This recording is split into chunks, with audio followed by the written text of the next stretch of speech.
entire country, not just in DC, but in all the state capitals and anybody doing advocacy anywhere in America.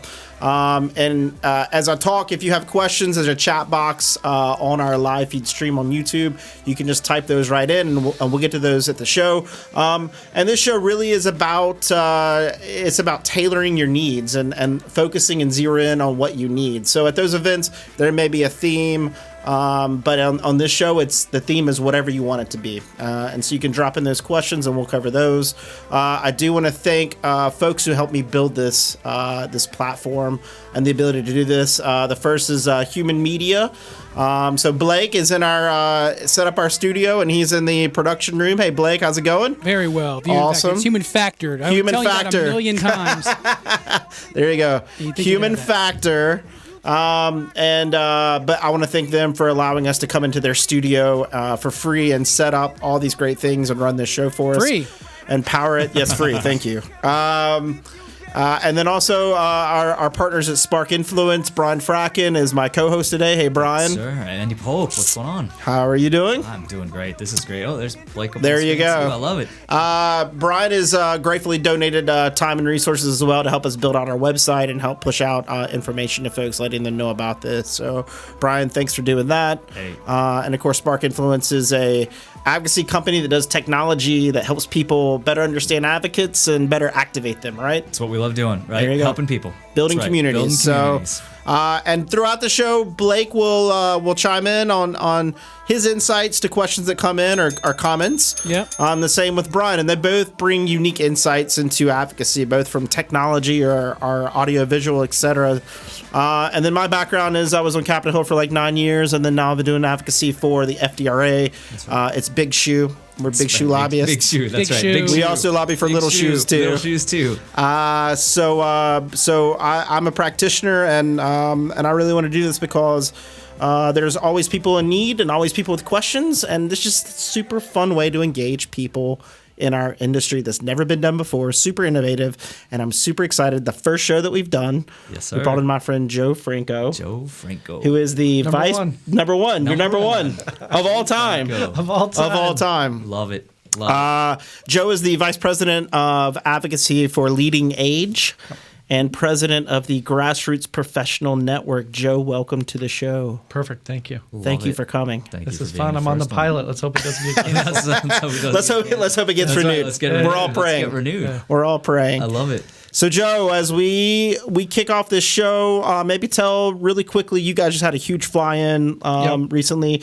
Talk about Leading Age real quick. I want to give you a platform just to talk about that real quick. Absolutely, yeah. So Leading Age is a nonprofit association that represents nursing homes, assisted living, independent living, hospice, as well as affordable senior housing communities throughout the country. And we have 6,000 members that are doing great work in aging services.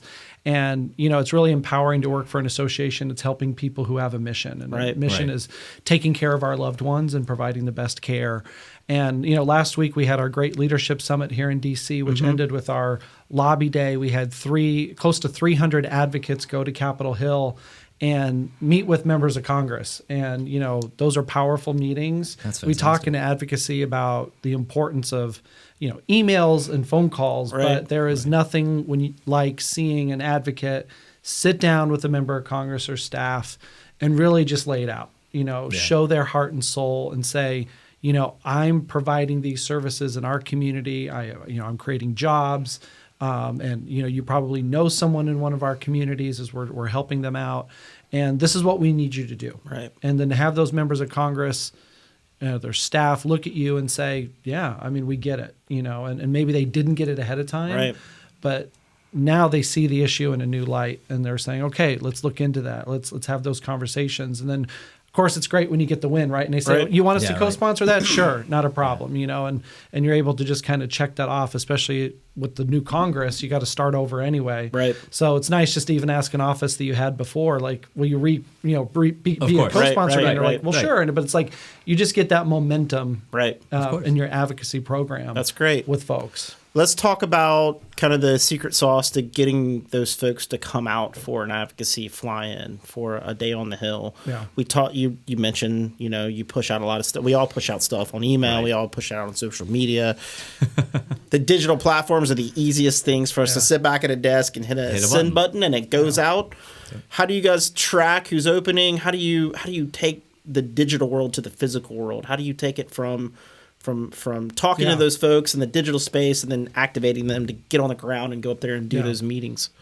Well, we had a really interesting scenario last year, which kind of helped us this year. So last year, we had a great lobby day plan, 300 people here in DC, and we did the training the day before, and then we had that really one freak snowstorm on a Wednesday. And at 3:30 in the morning, my phone blows up with the government being closed. We knew it was coming, but it was kind of then final. And it was hard to not have the full-blown lobby day. The great news was we had some intrepid volunteers that still went to Capitol Hill and had meetings. Wow. And actually one of them ended up having such a great meeting with a member of Congress that we were able to get a bill introduced later. That member of Congress said, well, clearly you're so passionate about this issue. Wow. Yeah. Maybe I can help you introduce the bill. And, so you hired sled dogs to get them yeah, up exactly. to yes. So that's kind of the big pieces, especially as you build momentum with lobby days, is inviting those that came before, because we really, what I keep stressing with the advocates is that this is just the start of the relationship. Right. So many organizations think that lobby day is like the pinnacle. Like you come and you do your annual meeting on Congress, and then you go home and you don't think about advocacy again. And it's, the most successful organizations out there are the ones that are always having their members meet and always getting them to be engaged. So, you should just already be inviting the folks that have come before, or the people that are really active, to get them. But like you said, it takes a lot of emails. Yep. Right. It takes a lot of marketing. And we kind of rebranded our event this year to kind of brand it more as a leadership summit to try to get more people interested to come. It wasn't just about policy. Right. And that really, really, helped us, get people there. Yeah, that's a great point. And I'll remind people as you join and you start watching, if you have a question, you can type that in on the chat box. And we'll get to those. Our association's also done something very much like that. We used to do days on the Hill, and then increasingly it's been about gathering the tribe together and talking about business issues impacting the industry. And around that, you can ask people to go to the Hill, and a lot of people are not bullish on that because they're either afraid or they just don't think that's going to make a difference, or any number of things. So if you add value add on top of what they're coming in for, right? You're going to learn something about your industry or about your issues or connect or network beyond that advocacy push. We're still going to do that, and that's important, but it's about building that community in ways that aren't just purely political. And I think, Brian, I was going to say, so let's break it down from the top though. So how many folks did you have come to town? So we had about 500 come. 500. Wow. Okay, that's a good number. Yeah, and then about 300 were able to go to the Hill. And then how many meetings did you we deal with these questions all the time, right? Oh, sure. How big absolutely. is the fly-in? How many meetings? Yeah. How do you put it all together? So just starting from the top. So you had about 300 people on the Hill. How many meetings did you end up having? We ended up having 220. That's amazing. So, and of course, for those that are like trying to do the math, like, wait a minute, Joe, why is it less? Right. Well, it's because you have some people from the same state, of course, and they're going to go to a Senate meeting, but they don't each have an individual meeting with that senator. So, But I think having those meetings, and that's 220 touch points. That's great with Congress, and clearly there's 535 offices, so we still have some work to do, but. Those are 220 really important meetings that happened. What kind of training do you do for those folks before they get there, right? Yeah. Always a good question. Absolutely. And I think the training is so important. And I feel really happy this year with kind of the cadence of our training. So we actually this year did a webinar ahead of time that was recorded, where we went over the issues that we were going to discuss, and then how to hold a meeting. And then we gave the advocates homework. We wanted them to research who their member of Congress was, try to find out what committees they were on, and even if they could, try to see if there was anything, if they knew anything about the staffer. Now that was kind of like the extra credit homework. But we told them that ahead of time, and we did that about 2 weeks out. I figured that was a good enough. I didn't want to do it too far out because then people forget. Of course, trying to pick a time of day, and that's the other reason why I recorded it. Trying to pick a time of day is like impossible. So it's like we're just going to pick a time of day. We'll get a good chunk during live. but it's recorded. And then Yeah. we pushed it out instantly, recorded, reminded folks a week out, and then sent them the materials electronically. And then at the actual conference, the day before, we went ahead and did a informal lunch talk. So for folks that kind of were nervous but didn't want to admit they were nervous. Sure. And the good news is we only had 4 people show up. So on one hand, I was like, well, that's either really good. They did, they're really engaged, or they're not paying attention, or they're scared to death. And but then the next morning, right before we went to the Hill, we then did another hour-long training of just what our issues were, the importance, and then more importantly, that once again, going back to my original piece, this is just the jump start. Today's going to be a great day, but what's even more important is the follow-up and the meetings you're going to have later. So, doing those kind of 3 key touch points on training, our advocates felt very well prepared. So that was great preparation. How many folks, and how did you encourage folks were there any sort of rewards for doing these things? Or did you, anything on that realm of like, hey, we watched the webinar and they had to sign a form or get credit for it or something like that? Not in particular with this. I mean, in our field, they do, because they attended the trainings, it is continuing education credits, which is what they need. Go. Okay, great. But I mean, I think that's kind of an added benefit. I mean, that wasn't the sole reason. But anything helps, right? Yeah, anything helps. Of course, right? Yeah. If somebody who may not want to sees that credit, says, yeah, sure, why not? Yeah, sure. Let's do it. Absolutely. So after the fact of the fly-in, I always tell people, and as a Hill staff, first of all, one of the most important things is that extra credit should be pushed to the front, in my opinion. Yeah. I took a lot of meetings, and it was sometimes my decision on my recommendation that I gave my boss on the legislation, right? Yeah. So people, it's nice to get the member meetings, but I love the staff meetings much more because they are the ones driving the agenda sometimes in the office. Usually what happens is at the beginning of the year, and this isn't always the same because every office is its own entity, but usually what happens is the member will talk about their priorities for the year and what they want to do. And that's usually circles around committee work because you can actually get a lot done there. Yeah. Or just in general, some kind of pet project. And around that, as a staffer, you're thinking, okay, like I need to focus on these things, but I also have my particular interests, my particular passions, and I want to work on those things too. And so the agenda focuses on what the member wants to set, but the staffer can drive things in ways that if the member's not paying attention, their opinion and their recommendation of course can I won't say slip in on things, but honestly, it's like the member relies on them to do that stuff. And so I think that's one thing. And I would say the most overlooked staffer in the entire congressional office, and here's a tip for everyone out there watching. Let's do it. The district director is completely overlooked. So that was the next question, was like, so how many of these meetings are you doing in districts as well?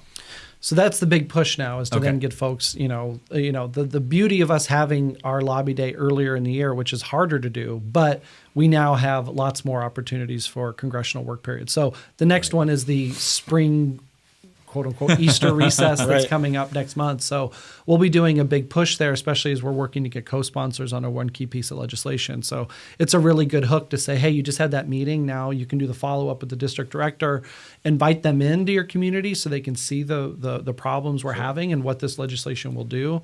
And that way you can hopefully get more co-sponsors. Yeah. That's a great idea too, because I think that's the lacking thing is inviting them into the space or environment that you're in. You're talking about for shoe companies. It's obviously there's retail, there's warehouses, there's a few factories, but it's inviting people to come in and have the experience. I remember one member from North Carolina, Mel Watt, who then became I think HUD secretary or something like that.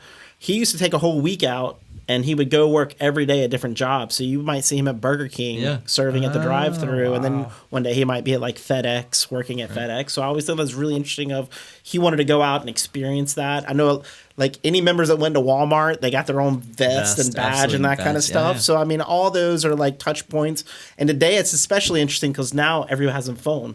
So you see them walking around. It's like all this media that you have. Yeah. I think in advocacy, we don't think enough about ripple effects, right? And I always think if I'm going to do something and put my effort into that, how do I make it ripple even beyond our industry or beyond my reach, right? And organically, things now on Instagram or Facebook or Twitter or LinkedIn or any of those things now have such a reach beyond where we take a picture and we tell that story. Right.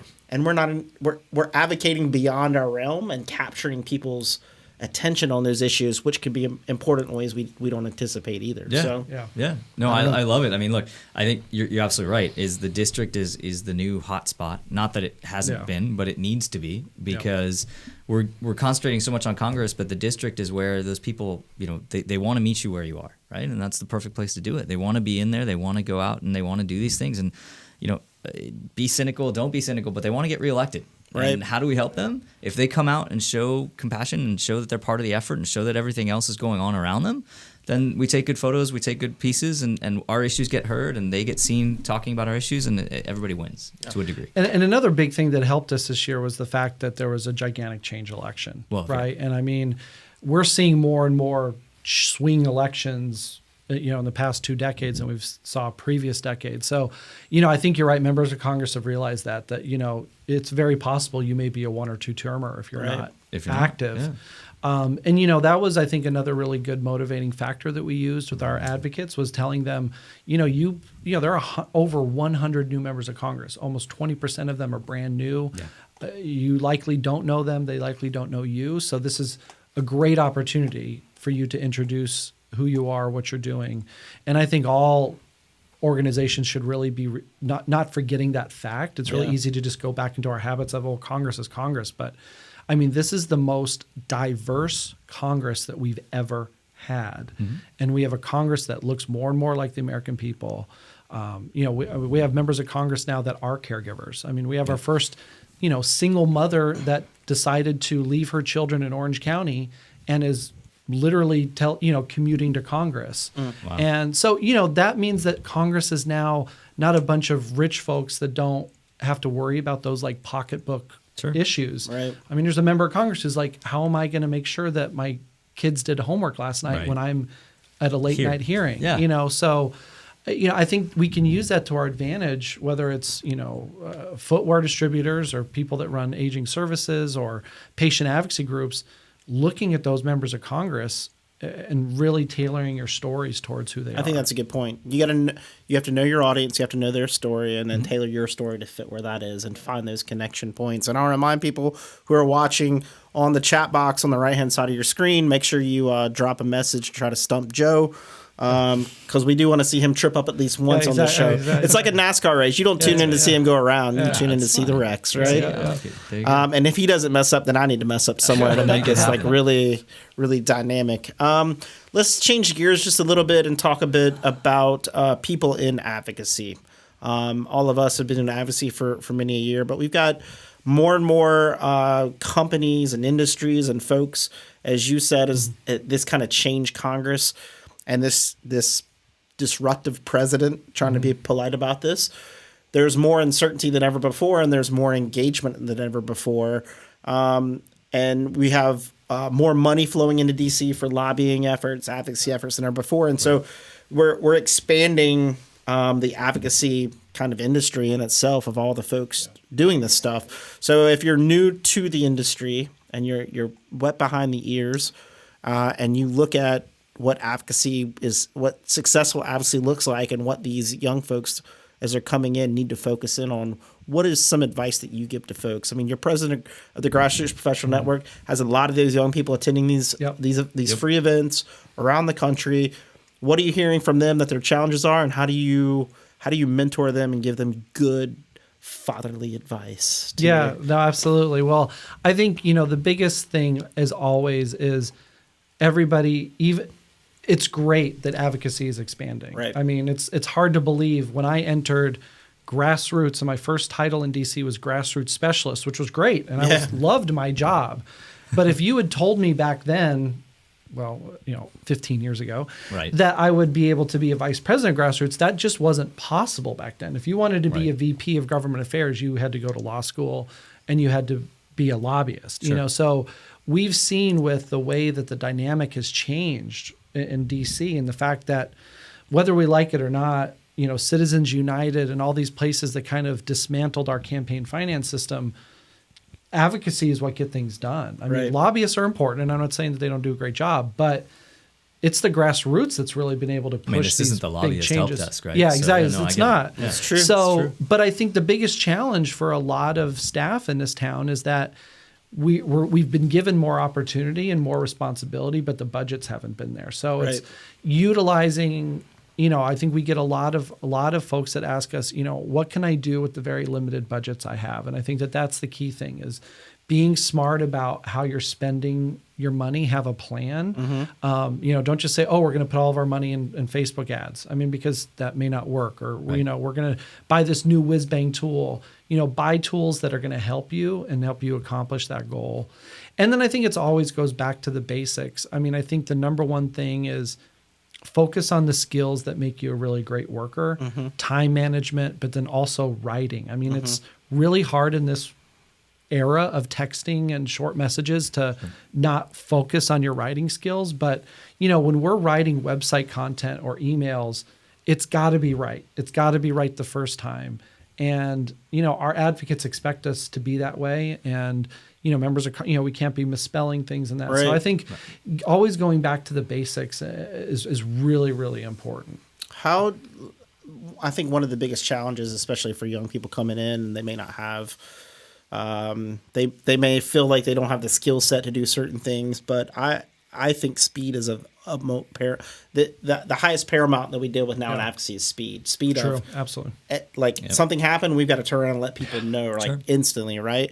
And that's really tough to create a culture where you have you take those speed bumps away, because I think it's easy to become very bureaucratic. Yeah. We in some ways, associations and groups mirror the agencies and the Congress itself in terms of layered bureaucody of fear of saying something that that you shouldn't say, or doing something you shouldn't do. So how do you, when you look at speed and you manage a staff and you look at this issue, how can we be better managers of people getting into advocacy, and then how can those young advocates take a look at the bureaucracy and maybe make their way through it a lot better so they can increase their speed and get things out faster, better, efficient, et cetera? I think that's like the new thing, right? It's you don't want to be the slowest gazelle anymore. I mean, that lion is going to get you. Yeah. And and it's hard. I've worked for legacy organizations that to get a press release out takes 3 days, and that just doesn't cut it anymore. Right. So I think everybody's getting that way, and thankfully, I think a lot of these young advocates and young staffers are really able to push that, and kind of changing that model. And that kind of go back a little bit what I said earlier. Sometimes it doesn't have to be perfect. It's just got to be really good, but get it out. Right. Yeah. So because especially in the advocacy world, there's so many people working on similar issues that you want to be able to take credit for your members. Sure. And if your competing org or a friendly org is out ahead of you, you kind of miss that opportunity to show that you're working on it. So what we see a lot these days is the pre-messaging, right? Where you know something is going to happen, and whether or not it's going right or wrong, you've still got some messaging ready.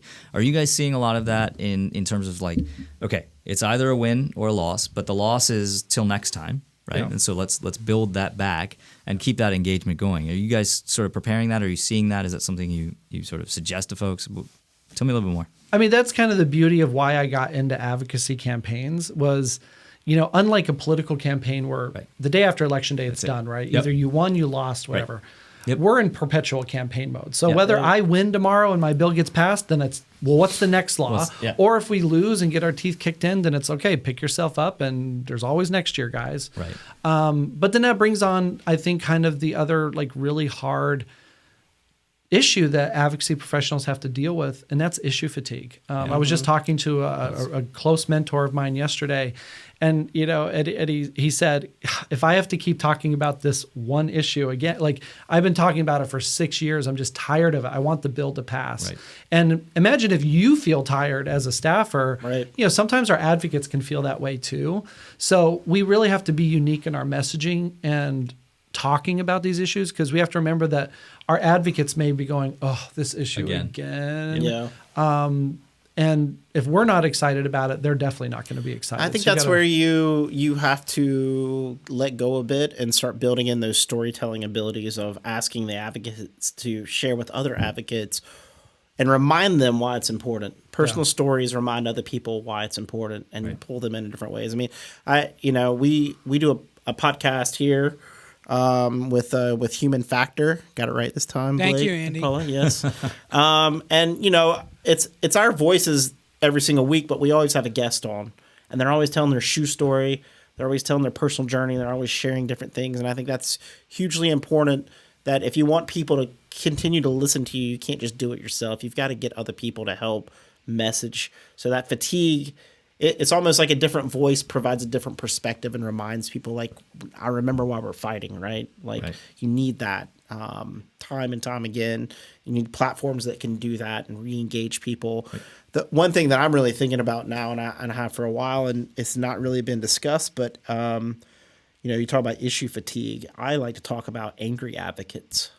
How you do people that are furious at the system, both sides of the aisle, whether it's issue based, whether we deal with the issues, or whether it's just, whether they focus on an individual in the White House or an individual in Congress, and then how you manage someone that's like that in your group to make sure that they don't suck all the air out of conversations, either in meetings or on calls or whatever.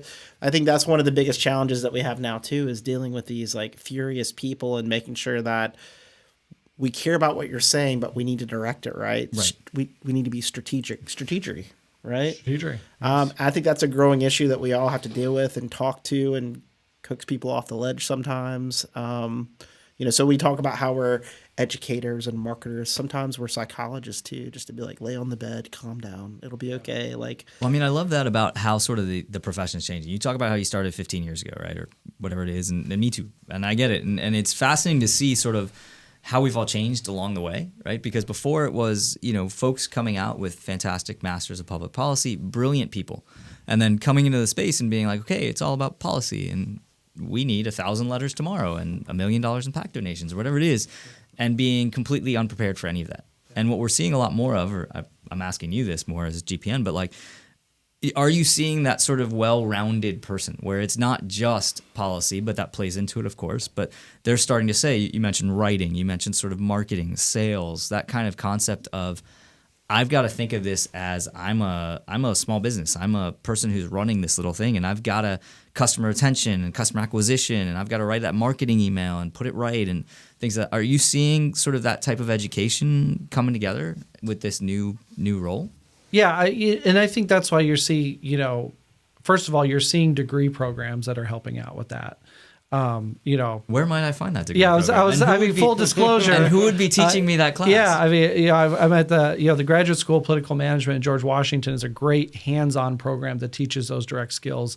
Full disclosure, I am an adjunct professor there, teach state politics, but American University clearly has great programs, right. George Mason, Georgetown, that are, they've moved from the theoretical, let's talk about the political systems of 19th century France to, Robert's Rules of Order. Yeah, to like actual, polling numbers and how do you read a poll, or, issue advocacy. And, I think people can get that practical piece. And then for those that either don't want to go back to school or frankly have a hard time paying for it because it's ridiculously expensive, that's why you've seen great organizations like Grassroots Professionals Network come online to provide those kind of one-off free or low-cost trainings to give people those skills. Because you're right. I mean, to be an advocacy professional, I've always joked I'm a jack of all trades, but a master of none. And, that's okay. That's why I love my job. Every day is a different day. Right. But at the same time, it's hard to keep all of those tools in my, toolbox sharpened. Yeah, that makes sense.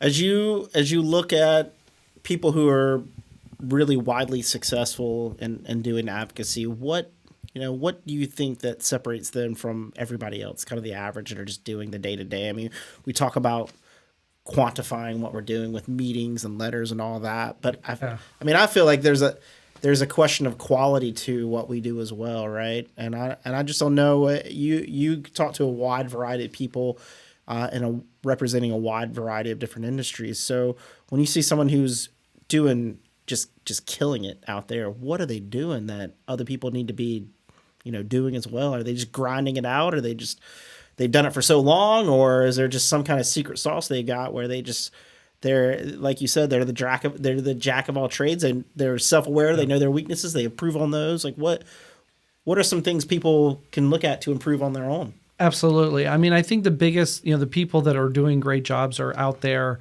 I mean, it's not like you said, it's not just about the numbers. It's not, oh, I got 1 million emails sent last year or 10,000 retweets. I mean, it's really about folks that are creating toolkits. They have dynamic websites. Yeah.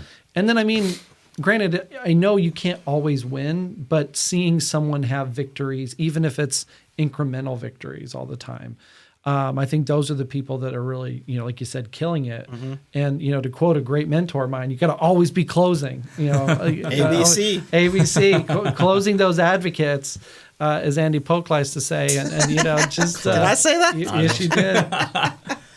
And, but I think that's really the successful piece. And, just taking things out of that policy wonky realm and making things that are really relevant and visual, and that storytelling piece, because the organizations out there that are doing great are the ones who are telling a story, not just regurgitating. There's facts the and gym. stats. There's the gym in the whole show right there. Right there. There you go.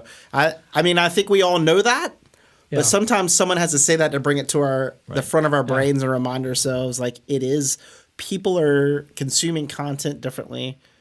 It does have to be visual. It has to be dynamic. It has to have the story to it. We're almost like film directors at some extent, or writing scripts or things like that beyond.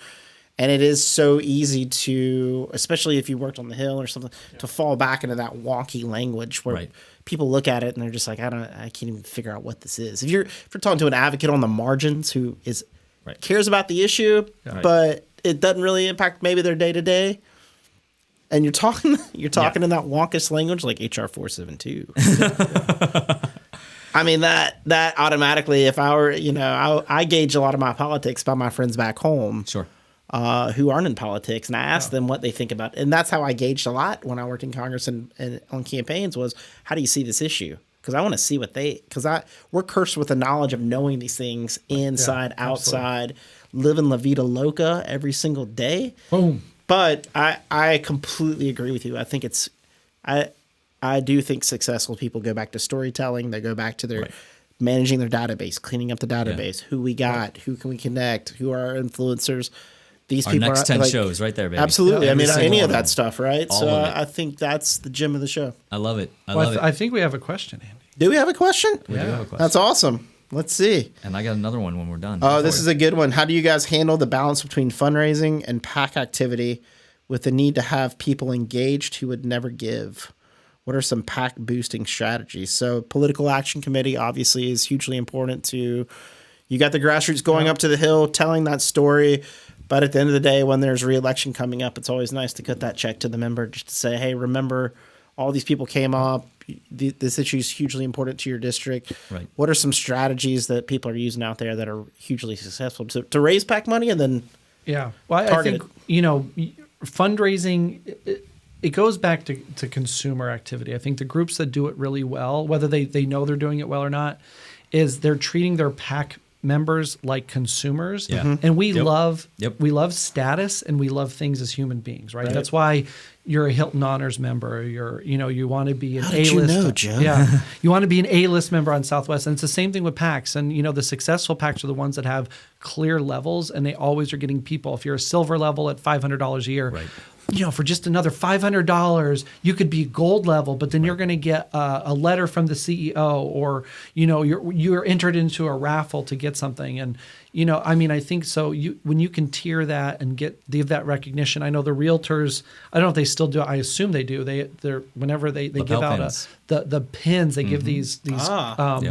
And like if you've been a PAC donor for I think 20 years or something, you get like a diamond pin or and people covet those pins and they wear it everywhere. Exactly. Public Affairs Council, great PAC conference last month, talking exactly about that. Is the recognition aspect. We may overlook it. We may think that it's nothing, but all of these little pieces add up. And if they can actually wear it, like you say, as sort of a sense of pride, right? I'm out there showing people that I've been a PAC member for 10 years and this is the level I'm at, right? And, other folks apparently give away cars. So I don't know what's going on. Yes, there was a group down there, they give away a car. But it's about, it was a fascinating conversation because it was about we're an employee PAC. They hate the name corporate PAC now. Yep. Corporate PAC is out because it's got the wrong connotation, right? Where all the employees inside are the ones giving to the PAC. But You're right. The idea of like having that tangible item, no matter what it is, to be able to show people that this is part of who I am, is only encouraging to others. And, it's just who we are as people, right? You're right. The status piece. I love it. So let's say, somebody's coming into the pack that the tier may not appeal to them. How do we get people to give who've never given before? I mean, that's one good strategy, but what are other ways that get people to come in and say, I think that's probably one of the biggest hard sells is actually, I can ask somebody for their time. I can say, use Brian's platform in 30 seconds. The message is written. You can tweet it. You can send it in, do whatever, hit the send button, you fill in your information. Right. It's a little bit different when I'm like, all right, can you grease the wheels a little bit in here? And it's like, I think the tiers is great. But people who covet that are the same ones who have the status every single year, right? True. Yeah. So then how do you, what are new things that are happening out there that are pulling in people that have never been pulled in before? I mean, is it micro targeting? Are we talking about Facebook ads and things like that helpful? Well, I mean, that would be hard with a pack, but I think it's the messenger, right? So, if you're at a employee pack, it's probably not this. Maybe your CEO is the right messenger, but maybe it's not. Maybe it's the plant manager, or maybe it's the, just a rank and file employee who says, you know what, I give $100 a year to the pack and I love seeing what that means, right? Yeah. And that's more genuine than just the blast email of, guess what, it's pack time, give us your money. This comes back to, I think, what we were talking about with advocacy too, right? It's the idea of how do we make them the hero, right? Exactly. So we're not, as advocacy professionals, we're not the hero. We're not the ones that are saying, like, because of the work we do, this is getting done. I mean, yes, but at the end of the day, it's because of what they're doing on our behalf that this gets done. And so that's where we've got to find the stories that drive these people to send, yes, I'm the hero, I'm the one that can do this, and my dollar or my letter or my phone call or my meeting or my anything is going to be the difference. Yep. And if we can continue to show them that, right, that's where we move forward. I think that's one of the hardest things in advocacy is doing that follow up, because we focus so much on just getting the action, and then the back end of saying thank you is sometimes forgotten. Of saying, thank you guys for doing this. Right. We try to track it through the system. Of saying we now give an award every year to an individual or a corporation on advocacy, and we track based on the employees within that organization that do it, and then we try to take those names and give it to the CEO and be like, these people within your organization actually did something for this, meaningful. So we kind of stack it up in terms of not just you're the hero. It's like you're the hero and your boss knows you're the hero because we sent it to the CEO. So thank you very much, that kind of stuff. But it is really. I don't know. I think sometimes we ourselves get fatigued of actually doing the action. You just came off, a hill day with 500 people managing a herd of cats going around trying to, meet with a bunch of members who are also a herd of cats in a different way, right? You got herds of cats running all over the hill. That's right.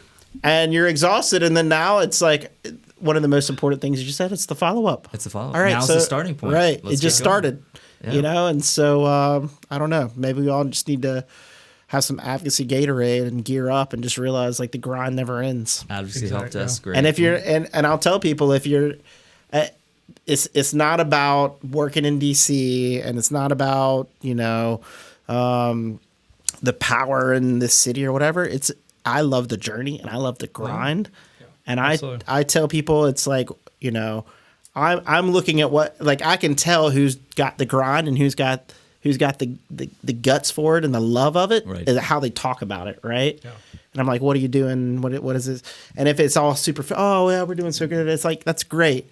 I want to hear someone be like, man, I'm digging into the database and I'm getting deep in this and I'm learning who these people are and I'm just driving it. And I'm like, yes. Like, you want to see the passion. You want to see them involved. Absolutely. You want to see the community. Look, it's the reason that we all do this. It's about building the community around the issues, getting people motivated, getting them doing things.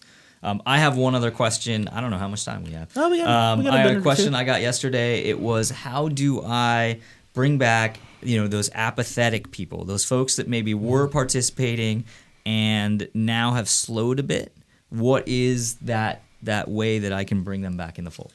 That goes, it's what we talked about earlier, which is huge. It's that fatigue, or even like you said, apathy, which is the other kind of like movement killer. Yeah. And I think it's repackaging the issue in a different way. Okay. If maybe you can have a new infographic. Okay. Maybe you can have a new storytelling tool, or asking them to submit their story or a picture on Instagram with, I'm an advocate because, and just giving people different ways to express But you're already it. segmenting them, right? Like, do you? Yeah. So it's the idea that, look, we've got our active folks and we've got our folk, because I think that's the one thing that frustrates me about advocacy is we've got a 20% open rate. Okay, but what does that mean, right? And of that 20%, if you're sending it to X number of people, 80% have maybe never opened an email. So you're actually doing better than you think you are. Yeah. But we've got to segment those lists out for you so that you can get that feeling, right? And so you're segmenting those apathetic or folks you haven't seen in a while and sending them different messages? Yeah. Okay. All right. So you've got your messages going to the folks that are doing things. You got your messages going to folks that aren't doing things. And that's when you're asking them these special requests. Yeah. Okay. And that's the, like, I'm an advocate because, and getting them to do things. Yeah, getting them out of that grind of an email or a phone call, and it's just, getting Something them to different. something different to just kind of just like piques their interest again, and then gets them moving. Okay, so you're trying. I mean, this is a good point because it's like, let's get them to do anything. Yep. Yeah. Anything. Open an email, Yeah. click on a button, whatever it is. That's a data point I can use Yeah. to do something else. I think that's a good point because I think that a lot of folks that I know are in the space are like, I've got to get them to write that letter. I mean, if they haven't done anything or haven't done anything in years, that's not happening. Yeah. But if I can move them one step towards something else, then maybe I'm doing it right. I like that. Okay. I mean, and for us, we over the last several years, we've tried to change channels, right? Like What do you mean by that? We're so like heavy email, right? So we send out a lot of emails and we get those open rates and it's fine. Of course. And I think you have to do that because you're providing a service, an update, or some kind of value add for an industry or a group of people that you're in essence becoming their news source or should be. Right.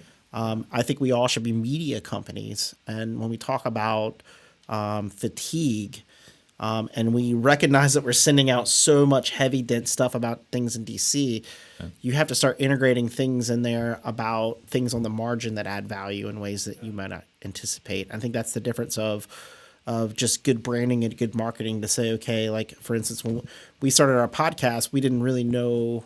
We were kind of feeling our way through the dark, right? So I mean, that's why I'm glad that we have good partners at Human Factor with Blake and Paula. Who Thank you, Andy. Yep, who helped guide us on that because the technical aspects were lost. Wonderful folks. When we started off, we didn't even know what we were going to talk about, and Blake was Andy just has like, no problem talking. He was like, "Do you have a newsletter? Read the newsletter. Yeah. Bring on guests." But also, Andy, I think the thing you said that was key though is because we do association podcasts for tons of people, Right. As you know, and becoming a media company, you need Right. to reemphasize that because it's not just newsletters anymore. That's right. I think it's video, it's podcasts, it's Flash anything briefings. engaging. And what's so great is there's actually a space for that because so many people are getting tuned out by national media. Right. They're going local, right? They're going Hyper local blogs. They're going, Yeah. friends and family on Facebook is where they get some of their information on things. Scary enough. But we can actually be our own media channels to educate them and be a trusted source so that we integrate in the asks in between the content that's the value add, right? So that's in newsletters, yes, but also the weekly podcast that we do is hugely powerful because we're giving them good value, and then we're gonna make an ask of saying if you've really appreciated what you've heard from this, please do this, right? It's a softer ask than kind of. But you don't just got to do podcasts. these things. You take it on the road and everything. We go on the road. You do live shows. You do the we whole use thing. we use that to find people who would never engage with us, right? We almost brand ourselves in different ways. We did this thing, Brews and Shoes, where it was just networking, no PowerPoints. We have our own logos for those events that are different than our logo because sometimes you go somewhere new, you try to find new advocates. What's FDRA? I'm like, well, all right, like I'll tell you, but sometimes it's just like a different logo or a different brand on a campaign or an issue base. Yeah. Could do a lot of good. Just a fresh coat of paint on the house can sell it versus not selling it. So I don't know. How do we repackage? That's exactly right. Polk's pontification for this show. pontification. That's It's time for right. me to turn the music up. Well, this was fun. This was fun. This was fun. Thanks, Joe, thank you for coming in. Joe had the Absolutely. gem of the day that really made me think about what I need to be doing better in advocacy. And that's really what the help desk is all about. I got help today. I hope someone else got help today. Absolutely. But folks, thank you so much for tuning in to our live show. our first live show. And thanks to Joe for joining us. Again, I want to thank Human Factor for providing the space and the studio and all the technical equipment that's in here. It's unbelievable. I want to thank Brian Fracken with Spark Influence for helping drive the platform. You can go to advocacyhelpdesk.com. That's our website. It looks awesome. And you can check out the upcoming shows. The next show is April 16th at 2 p.m. with Caitlin Donahue. Joe, you know Caitlin. She's phenomenal. She's going to rock it, as she always does. And I've known Caitlin for many, many years, even before I got into the advocacy bit. Right. Yep. And I love sitting down with her and just talking about ideas and brainstorming. Yeah. Just the creative side that she brings is going to be great to talk about those issues. And then on May 14th, our good friend Matthew Wright at 1 p.m. is going to be joining us, who's won multiple innovation awards and been in advocacy for a long time, to drop knowledge on us as well. So Huge. be awesome. Love it. And to get on our list, all you have to do is go to advocacyhelpdesk.com and RSVP. We send out the live stream just ahead of time so that you can join. Please spread the gospel about this, because ultimately we're building this platform for you.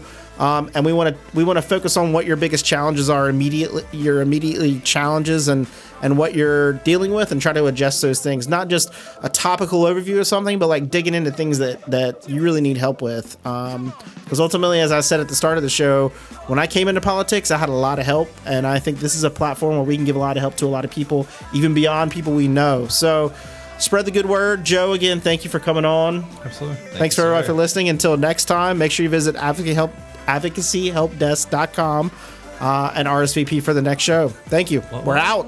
Oh, Welcome to Advocacy Help Desk, where advocacy comes to learn, laugh, and make advocacy fun. Here are your hosts, Brian Fratkin and Andy Pope.